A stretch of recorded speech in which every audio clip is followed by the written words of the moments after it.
through it. I think this all was used for the previous sets. Okay, so we'll look at it under the following outline. I will not bother reading them out as since we can see them. So, what is health? What is disease? What is epidemiology? And what is communicable disease? So I hope it won't be too much bother so that we are all carried along. So I don't know if somebody can just quickly define health for us. Hello?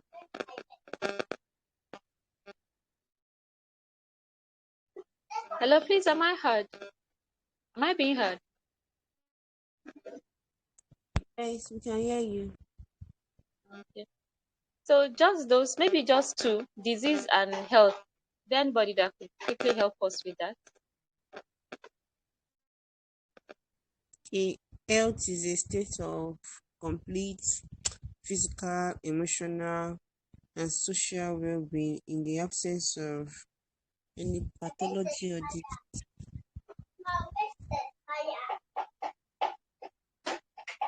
Okay. Anybody else?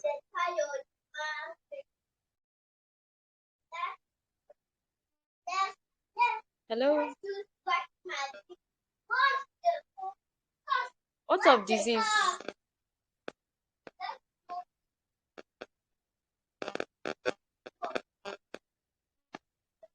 Hello? Okay, so if there's no one, we'll just go ahead. So, um, so health is a state of, like she said, a state of complete physical, mental, and social well-being, and not merely the absence of disease or infirmity. It's important to know that the fact that the person doesn't have any infirmity or any disease does not mean that the person is a healthy person. The person may be a carrier almost, or may even have some other things that may not at that point may not have any form of disease, or the disease is not manifesting at that point, but that doesn't mean that the person is healthy. So when defining it, what to remember is PMS: physical, mental, social. And we also know that this is being further expanded, and we're now talking about both economic and also spiritual well-being coming into play. So, and disease would then be any deviation either from physiological or the anatomical well-being. Any deviation from the normal is considered disease, and it can be structural, it can be functional. So, sorry, can we still see my screen? Yes, Hello? Okay. we can see it now. Okay. So, and when we talk of epidemiology, epidemiology is the study of, sorry.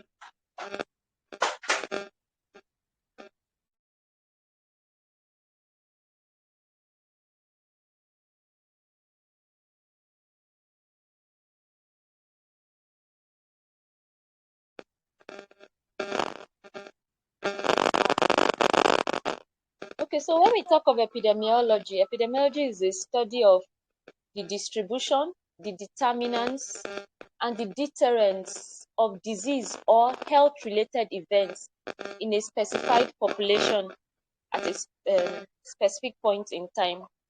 So let's take note of three things. One, the distribution. Two, the determinants. Three, the deterrence. And it has to be in a specified population, and there is a reference to time. And then you should know that when we are talking of epidemiology, it's not just about diseases anymore. In fact, initially it started with communicable diseases. But now, when you are talking of epidemiology, it goes far beyond that. We are talking about even health-related events. So epidemiology can be used to study not just epidemics or communicable diseases, but non-communicable diseases, as well as accidents, injuries, and other health-related issues. Even looking through like let's say the functioning of the health system, to determine health and all health management and all that. So it goes far beyond disease, and when you're talking of disease, not just communicable but non-communicable.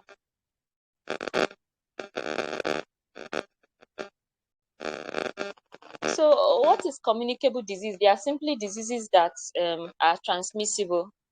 So any disease that is transmissible from a reservoir or a source of infection to a susceptible host um, is called a communicable disease, also referred to as infectious disease.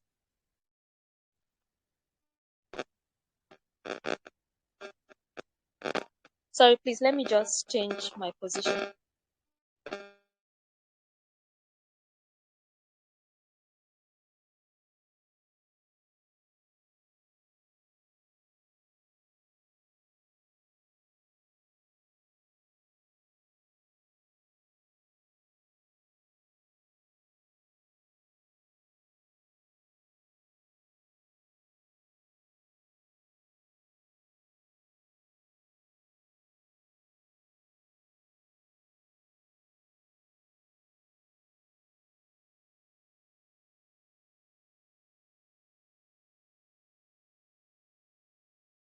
Okay, I'm back.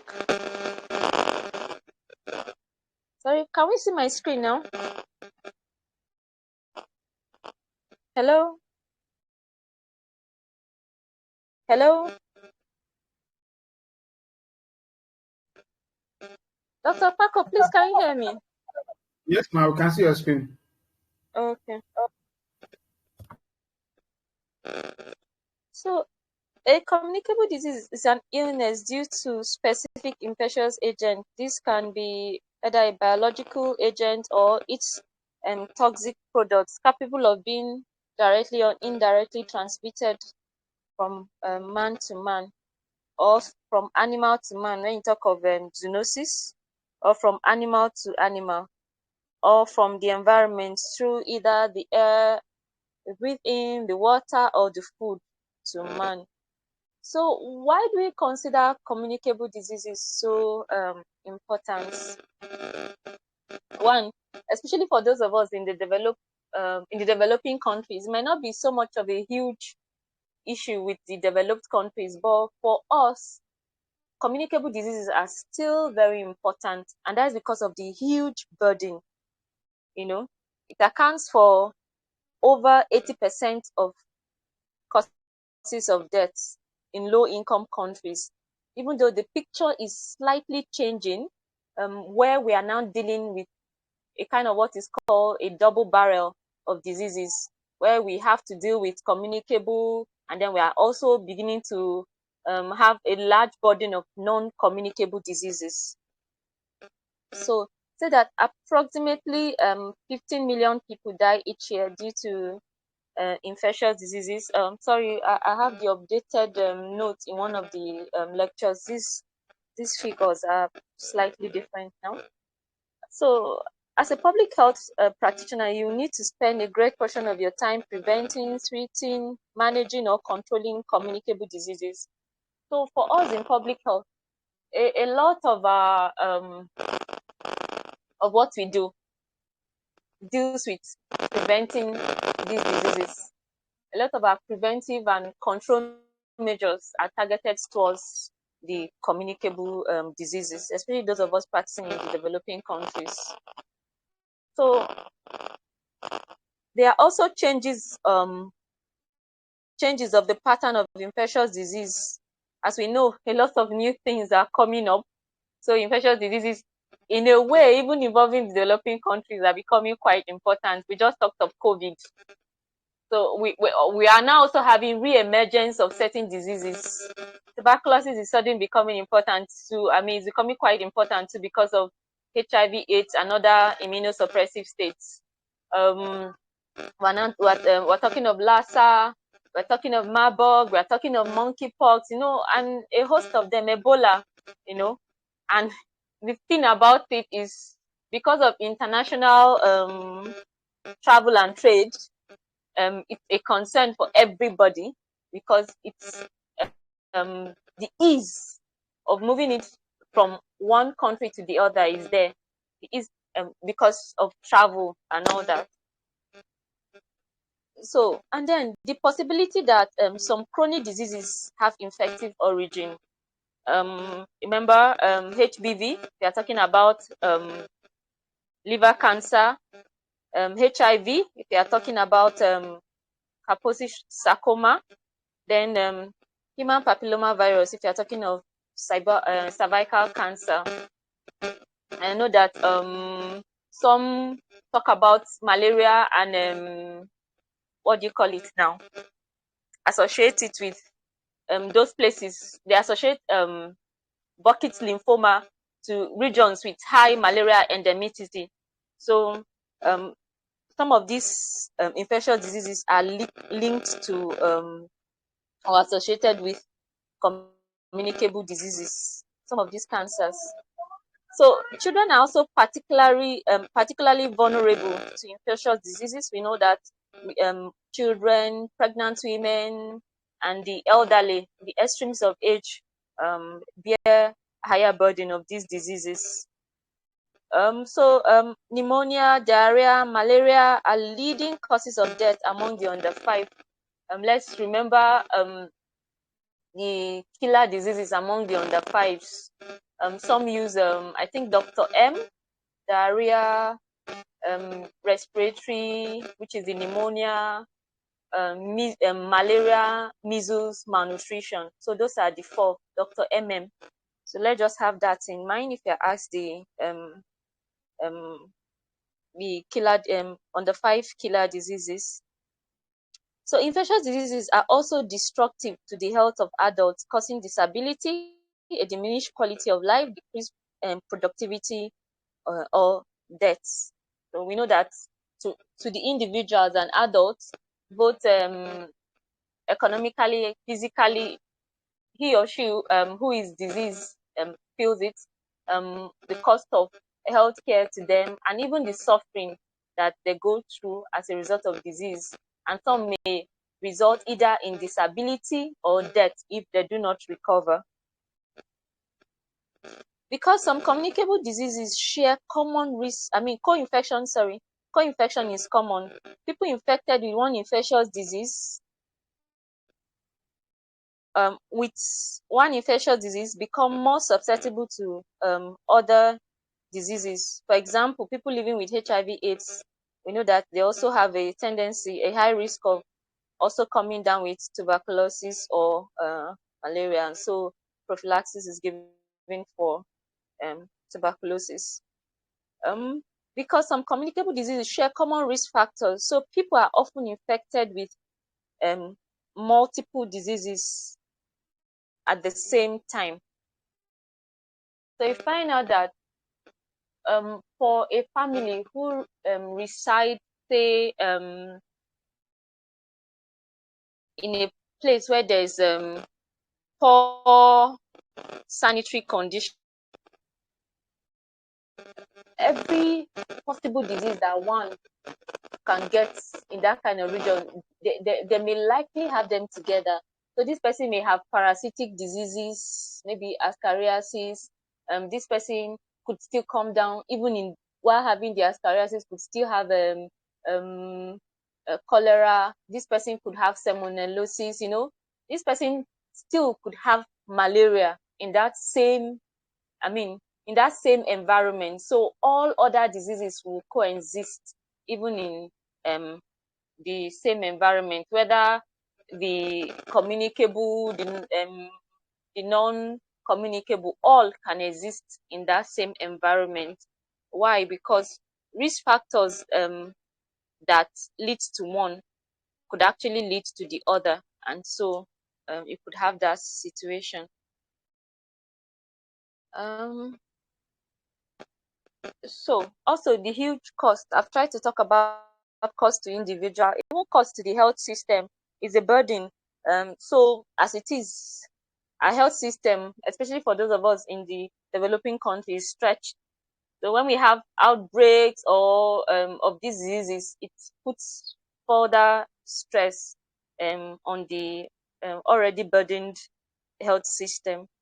So it's also at a cost to family or the society, as well as national and international levels. Like I said, the ease of transmissibility, or um, you know disease moving from one country to the other because of travel. So there are three important factors or conditions necessary for a communicable disease to occur.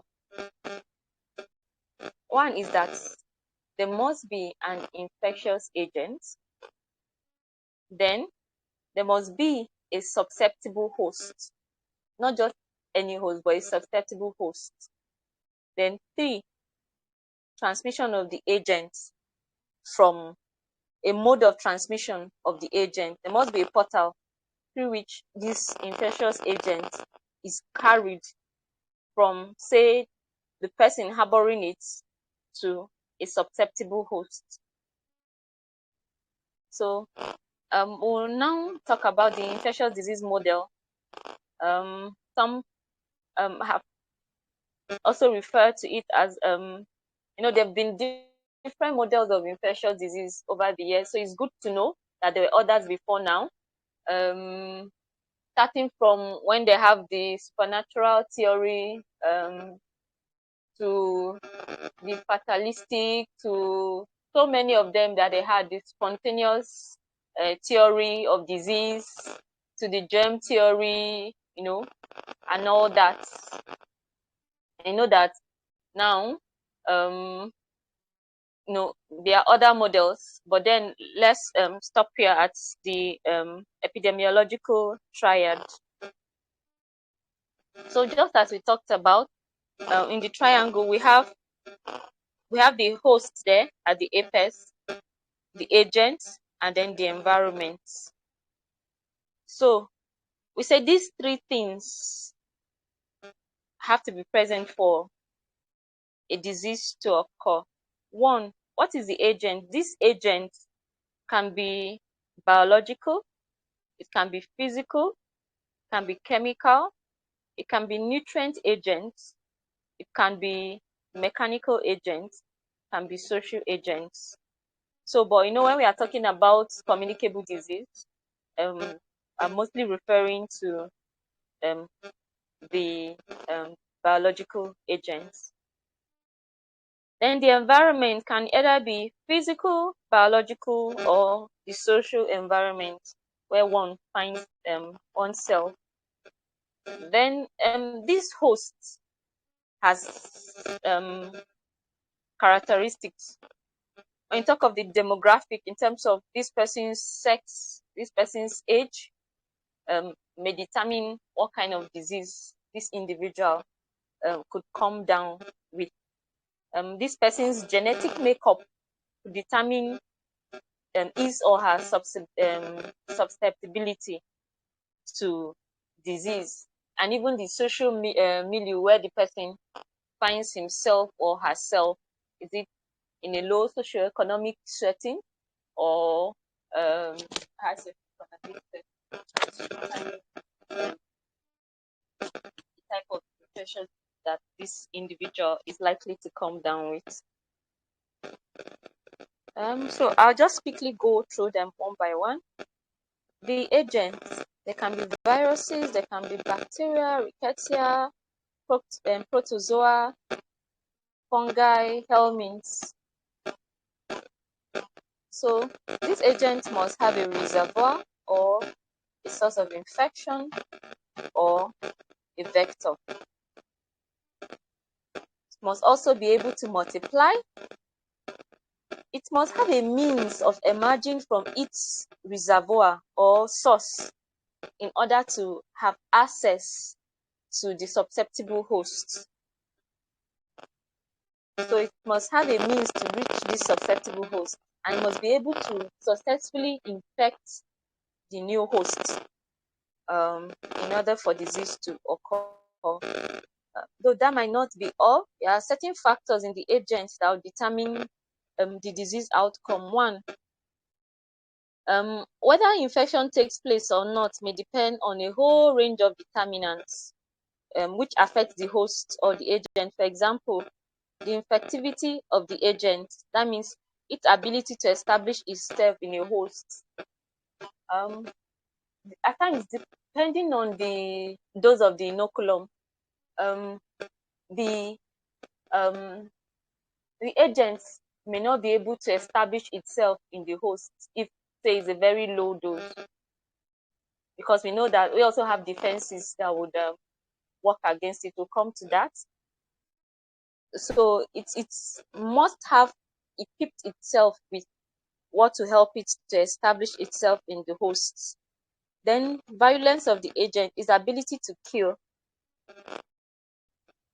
Then the pathogenicity. We know that not all infectious agents are pathogenic. There are some variants of certain infectious diseases or strains that are non-pathogenic. So talking about the mode of transmission now, the modes of transmission can either be direct or indirect. For the direct, it could be a direct contact with the agent, could be droplets infection, which is determined by distance for it to reach the infective host, because droplets are heavier, so they tend to drop, they don't travel so far. Contact with soil, which can serve as a reservoir. Inoculation into the skin or the mucosa, or transplacental or vertical transmission of disease. So when you talk about indirect transmission, we talk about things that are vehicle-borne, or the vector-borne. And vector-borne talk about mechanical transmission, biological transmission. I don't know if it's out of place for us here, but just have it in your head somewhere. But I hope I'm not bugging you too much. You should know when an agent is okay. Let me give an example. For example, when you talk of flies, when you talk of cockroaches, they are vectors, but their means of transmission of the infectious agent is actually mechanical. They carry it on their body parts and then move it to other places.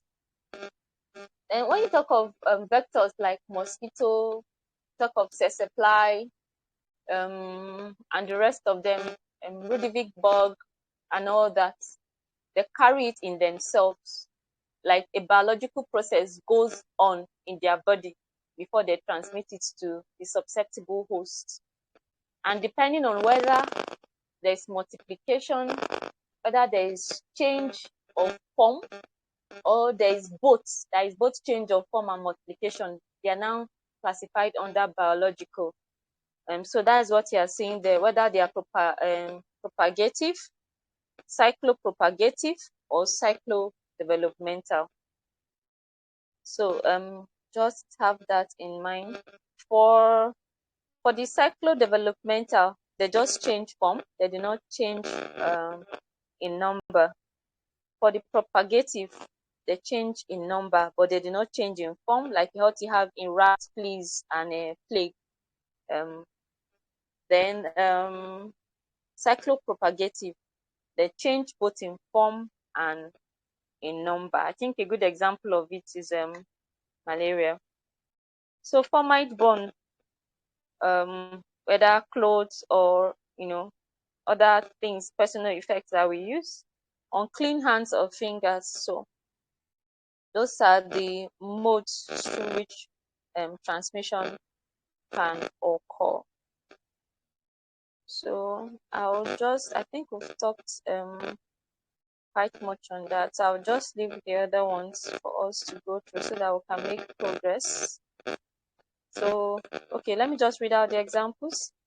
For direct contact, skin to skin, mucosa to mucosa, as in HIV, inhalation of airborne infectious agents by coughing, inoculation into the skin or mucosa, as in dog bite, rabies, transplacental transmission, as in rubella, And some infections can actually have more than one route of transmission.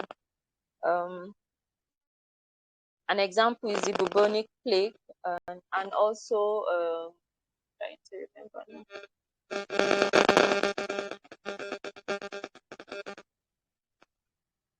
Okay.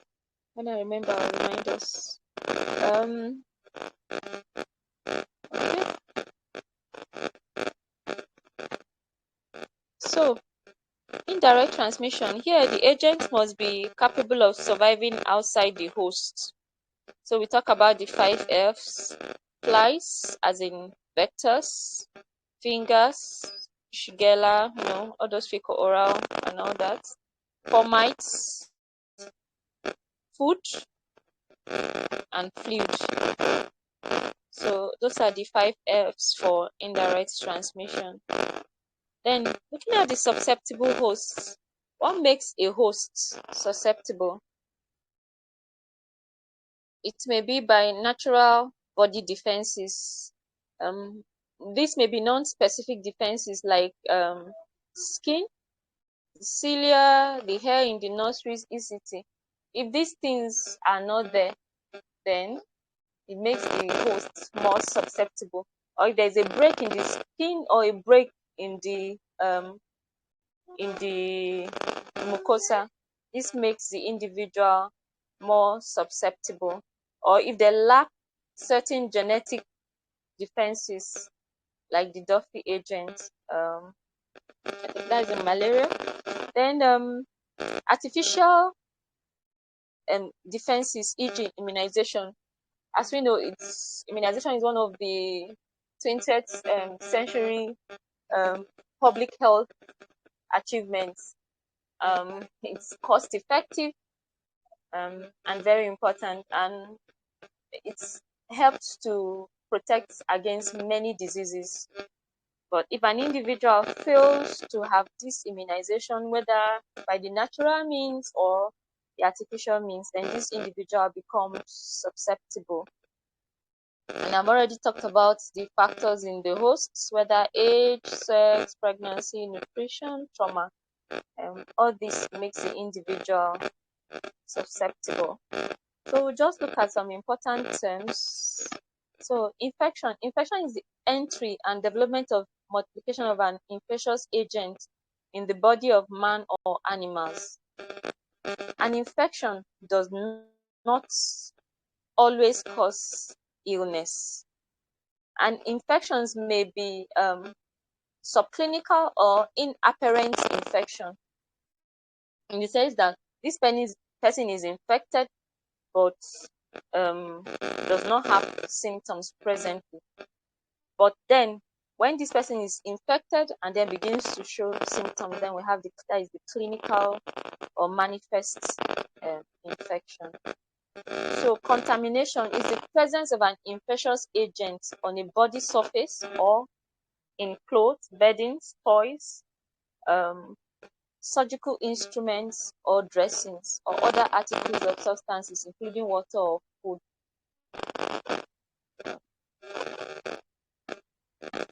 So some would say that when you talk about contamination, that it's a bit different from infection. Um, for the infection, the organism gets entry, but you see, for the contamination, is on the surface or on inanimate objects. So we can just take note of that. Then vector of infection is an insect or any living carrier that transports an infectious agent from an infected individual or its waste to a susceptible individual or its food or immediate surrounding. So, earlier on, I've told us the possibilities, whether a mechanical vector or a biological vector. And what is a reservoir? A reservoir is any person, animal, arthropod, plant, soil, or substance in which an infectious agent lives and multiplies, on which it depends on primarily for survival, where it also reproduces itself in such a manner that it can be transmitted to a susceptible host. It's actually the natural habitat in which the organism metabolizes and reproduces. An example is HIV in man, as well as also measles in man. So what's the source of infection?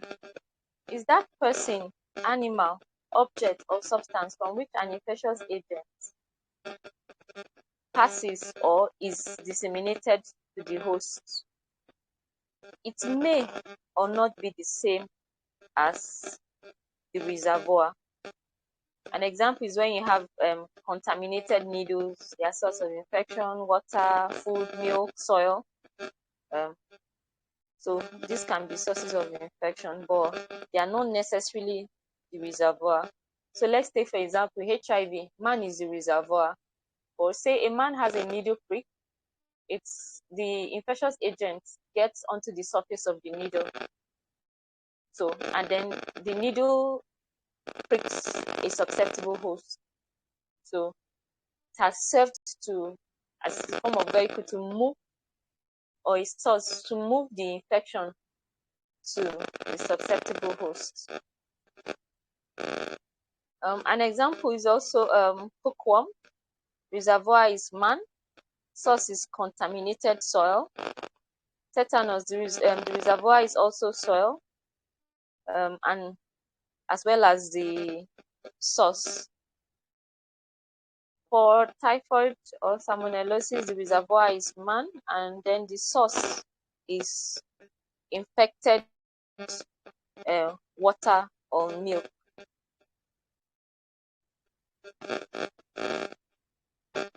Okay. So types of reservoir have human, animal, or non-living.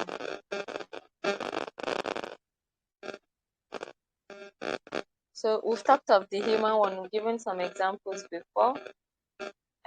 The human reservoirs, we have it for things like salmonellosis, for HIV, for measles. Animal reservoirs, we have rabies, yellow fever, avian flu, think of all those zoonotic diseases. Then non-living reservoirs, soil as in tetanus.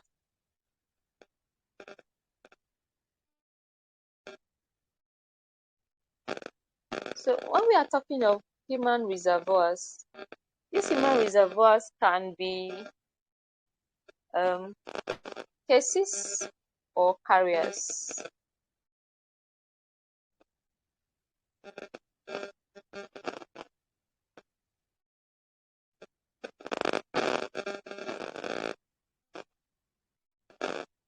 Okay, so for the cases, there can be a primary case, an index case, or a secondary case.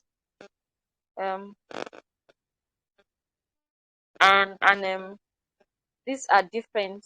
And then we should also know that there is a spectrum of cases. There can be clinical, there can be subclinical, or there can be a latent infection. Okay. So when talking about the primary case, the index case, and the secondary case, this is what happened. The primary case is actually the first person to come down with the disease. But then when you are talking about the index case, it's actually the first confirmed case of the disease. While the secondary case is not the person who got infected from the primary case. So, for example, let's say in a community, if there's an outbreak of a certain, let's say measles, the first person to come down with the infection might just suffer at home and may not go into the facility. Or let's even say cholera, since it has laboratory confirmation. So let's say the first person who came down with the disease might not go to the health facility, but then it's possible that the person who got the disease from this first person went into the facility and was diagnosed. And then there's another person in the home of the person who went to the hospital who also got the disease from that person. So the person who did not go to the hospital but was actually the first case will be the primary case, while the person who went into the hospital and got diagnosed is the index case. And the person in the index case's household who got infected is the secondary case. So when we talk of things like measles and all those things, these are things that they play around with during the exams to um, check whether we understand it or not. Then, talking about carriers, you can classify carriers based on the type. Um, I use chips, CHIPS, where C is the convalescent carrier. Let's say the person is just recovering, but is still actively shedding and can infect other people. That occurs in the case of polio. Then there is the incubatory carrier. This person has not even started having symptoms, but however is infected with the agent, and the agent have started multiplying in him, but he doesn't have signs and symptoms yet, but has the ability to shed and to infect others. I think the same thing happens also in polio. Then there are the healthy carriers. A popular example is salmonellosis, maybe typhoid. It was a healthy person working at an eatery, but actively shedding and infecting other people. Then we can also look at carriers in terms of duration, whether they are temporary carriers or they are chronic carriers. So when we talk of and it's still an example of it is typhoid fever. Um, people can shed it for long periods of time, decades, because they can have them in the gallbladder, and for some of the carriers to achieve cure, the gallbladder has to be removed. Then they can also be classified based on their portal of exits, whether they are urinary carriers, intestinal carriers, or respiratory carriers, and others. So we talked on this too extensively, so I'll just rush through this remaining part and then we'll move on. So a case is defined as a person in the population or study group identified as having a particular disease, health disorder, or condition under investigation, while a carrier is an infected person or animal that harbors a specific infectious agent in the absence of discernible clinical disease, or as a potential source of and serves as a potential source of infection to others. So three elements have to occur to form a carrier state. One, the presence in the body of the disease agent, the absence of recognizable symptoms and signs of the disease, then the shedding of the agent through any of those routes that we've talked about. And the reason may be that they are inadequately treated, or their immune response, or the agent was not completely eliminated, leading to a carrier state. So I think we've talked about this. We'll move on. So why are this group of people important? So if I want us to take our mind back to the iceberg phenomenon, we know that the the the part of the iceberg above the water are those clinical ones we see who actually have the diseases. They come into the hospital, but when you look below the water, the larger portion of the iceberg is the one beneath the water. And these are the people that have in the community. These are the people that have this subclinical states of the infection. So they are very important group of persons because they form quite a large bulk of those carrying the infectious agents. So if you look at that, then this will make sense to you that they can outnumber the sick persons. Remember, the part of the iceberg beneath the water level. They are often not aware of their infection. That's because they don't show symptoms or they don't feel like they are sick. And so it's the person who is sick that goes to the hospital, to get checked, except those that have good health-seeking behaviors that just go to check. Then, chronic carriers can serve as a source of infection for a long time. So in the case of typhoid, the person can shed and shed for decades. So this person keeps infecting more people. So animal reservoirs, like I said earlier, mostly zoonosis. When man uses animal for food, as in teniasis, vector transmitting from from animal to man, as in yellow fever,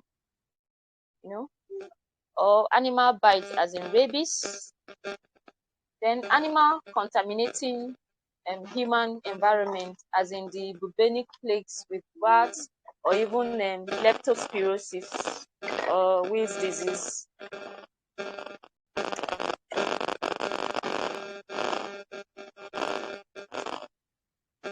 So just a few of the examples.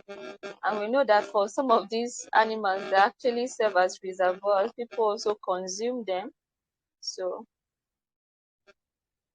that can lead to transmission of disease.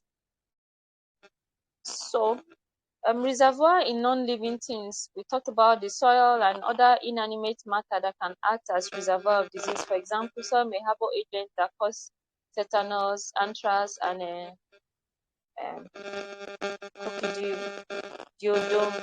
coccidiomycosis. So I'll quickly run through this part before we stop. Epidemic. Epidemic is the unusual occurrence in a community of disease or specific health-related behavior or other health-related event, clearly in excess of the expected occurrence. Let's say that during the year, their expected occurrence of certain diseases. Let's say we are in the rains are beginning to come and all. During this period, we have an expected number of, say, malaria cases that comes to our health facilities. And we know that it's not the same during the dry season. So seasons can actually affect this occurrence. So, but then, let's say if in the rainy season, we're having 100 cases per month, and suddenly we begin to see in excess of that, we are now beginning to have, say, 150, 200. That should raise a suspicion and needs to do surveillance and all that, both active and passive. But that may guide one to know, to investigate and know whether there's actually an epidemic occurring. Or say in the dry season, if usually you have say 50 cases per month, and then suddenly it climbs to 100 or so, then you know that clearly is in excess of the normal. But also note, however, that there are some diseases or instances where a single case is considered an epidemic. It's like, say, you see a case or two cases of yellow fever arriving at your facility. One should raise an alarm.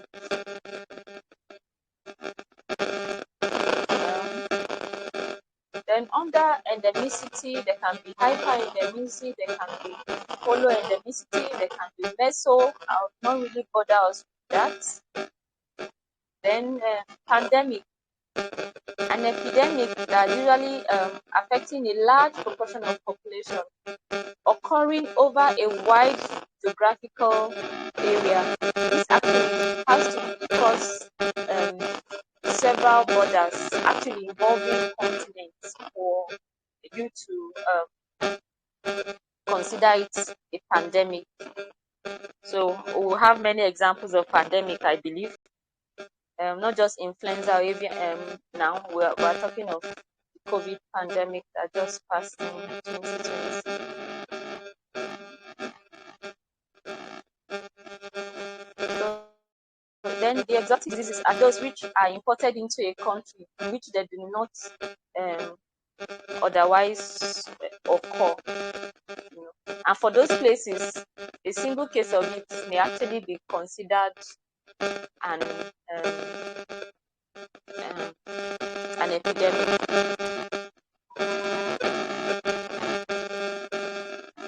There are cases also where it can be sporadic. The cases occur irregularly or haphazardly from time to time, so you can't particularly pinpoint a pattern. So you just have isolated occurrences here and there. So you can refer to that as a sporadic disease. So elimination and eradication. So determination of all transmission of infection by the extermination of the infectious agent through surveillance and containment is referred to the as eradication. Is the absolute process and all or none phenomenon restricted to termination of infection um, from the whole world. So what that means is this: so far the only disease that has been eradicated is smallpox. So such that there is no known infection whatsoever in any part of the world. However, there are still samples of it in certain labs. So, but whereby you don't have the infection happening in any part of the world, and you also do not have it in the lab, that is referred to as extinction. So that is different from eradication. Then for elimination, sometimes used to describe eradication from a large geographical area where the disease are amenable to elimination. In the meantime, what we have is polio. So what the difference between the three is this: we have, okay, let's look at it in order of progression.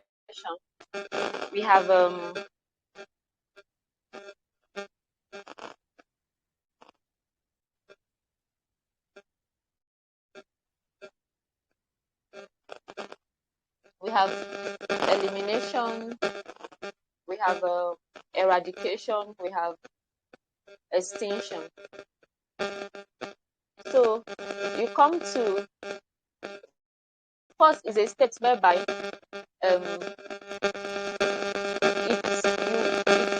it's a large area, let's say just like a country, Nigeria, when it's Chief, time of right. Yeah. yeah, the flag is next around. Okay, we'll stop here then. Maybe we'll continue with prevention next time. Thank you very Okay, much, ma'am.